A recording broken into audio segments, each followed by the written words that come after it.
సభ్యురాలు మదనపల్లి కేసు గురించి మాట్లాడారు అధ్యక్ష. ఎస్, మదనపల్లి కేసు నిజంగా చాలా దురదృష్టమైన సంఘటన. ఎందుకంటే అటువంటి పశువు లాంటి వ్యక్తులు ఈరోజు సమాజంలో కొంతమంది తిరుగుతున్న సందర్భాలని కూడా మనం చూస్తున్నాం అధ్యక్ష.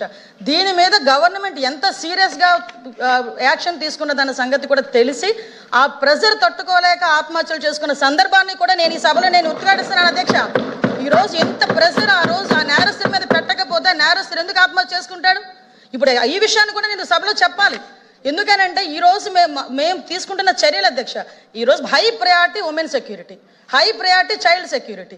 పోక్సో కేసుల్లో ఈరోజు నేను చెప్తాను అధ్యక్ష, 3 నెలల కాలంలోనే శిక్ష పడిన సందర్భాలు కూడా ఉన్నాయి. కన్విక్షన్ రేటు కూడా 50% మేము పెంచుకున్నాం అధ్యక్ష. ఈరోజు 506 మందికి కన్విక్షన్ పడితే అందువల్ల 9 మందికి మరణ శిక్షలు విధించాం అధ్యక్ష. అందరూ విధించబడ్డాయి అధ్యక్ష.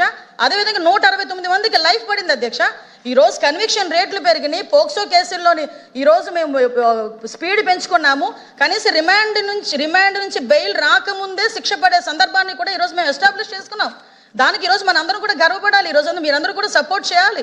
నెక్స్ట్ ఇంకొక మాట అన్నారు అధ్యక్ష, ఎన్డీపీఎస్ కేసులు పెరుగుతున్నాయి. ఎస్, పెరుగుతున్నాయి. ఎందుకు పెరుగుతున్నాయి? మేము ఈరోజు కేసులు బుక్ చేస్తున్నాం. ఇంతకు ముందులా దాచుకొని మేము కూర్చోలేము. సరఫరాలకు మేము సపోర్ట్ చేయలే.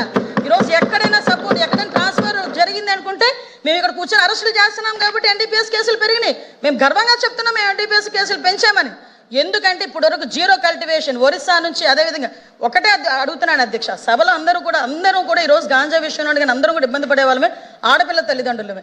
ఈరోజు గాంజాని అరికట్టే బాధ్యత ఇక్కడ ఉన్న ప్రతి సభ్యుల మీద కూడా ఉంది. ఈరోజు ఆ విషయంలో నేను లాస్ట్ 5 సంవత్సరాలు గుండెల మీద చేసుకోమని చెప్పి అడగండి. ఎక్కడైనా ఇంటర్ స్టేట్కి సంబంధించి ఒక మీటింగ్ ఏర్పాటు చేశాడు ఆ సీఎం, అప్పుడు ఎక్స్ సీఎం జగన్మోహన్ రెడ్డి గారు. అదేవిధంగా హోమ్ డిపార్ట్మెంట్ మీద గాంజా గురించి ఎక్కడైనా మాట్లాడడం జరిగిందా? నేను ఈరోజు ఇంకొక విషయం కూడా గర్వంగా చెప్తున్నా. గాంజా విషయంలో ఎన్డీఏ గవర్నమెంట్ వచ్చేటప్పటికి స్కూల్ పిల్లలు బ్యాగుల్లోకి వెళ్ళింది గాంజా అనుకునే దగ్గర నుంచి ఈరోజు అదే స్కూల్ పిల్లలు రోడ్డు మీదకి వచ్చి గాంజా వద్దు బ్రో, డ్రగ్స్ వద్దు బ్రో అని వాళ్ళు తిరిగి మోటివేట్ చేసే పొజిషన్కి ఈరోజు తెచ్చుకున్నాం అధ్యక్ష.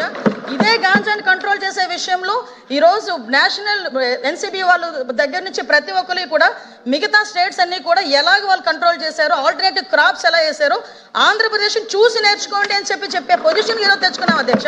ఒకనొక సందర్భంలో ఆంధ్రప్రదేశ్ చూపిస్తే డ్రగ్స్ కి హబ్బు, గాంజాకి హబ్బు అనే దగ్గర నుంచి ఈరోజు గాంజాని ఎలా అరికట్టారో ఆంధ్రప్రదేశ్ చూసి నేర్చుకోండి అని పొజిషన్ తీసుకొచ్చామంటే that is our police, that is our administration అని చెప్తున్నాను అధ్యక్ష.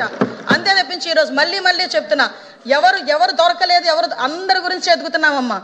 ఆఖరికి డోర్ డెలివరీలు చేసిన వాళ్ళ కుటుంబ సభ్యులను కూడా ఎత్తుకుతున్నాం. వాటి మీద కూడా మేము దృష్టి పెట్టాం. వాటి గురించి కూడా మాట్లాడుకుందాం. ఒకటే చెప్తున్నా, ఈ రోజు high priority with in 24 to 48 hours ఏ నిందితుడినైనా పట్టుకొని లోపలేస్తున్నాం. ఇంకోటి చెప్తున్నా అధ్యక్ష, పోక్సో కేసుల్లో ఎవరైతే హ్యాబిచువల్ అఫెండర్స్ ఉన్నారో వాళ్ళని కూడా ట్రాకింగ్ లో పెట్టాం, రౌడీ షీట్ని ట్రాకింగ్ లో పెట్టాం. కాబట్టి లా అండ్ ఆర్డర్ మేము కంట్రోల్ చేయగలుగుతున్నాం. లా అండ్ ఆర్డర్ విషయంలో కూడా ఓవరాల్ క్రైమ్ ను కూడా 6% తగ్గించుకున్నామని చెప్పి కూడా గర్వంగా చెప్తున్నాను అధ్యక్ష.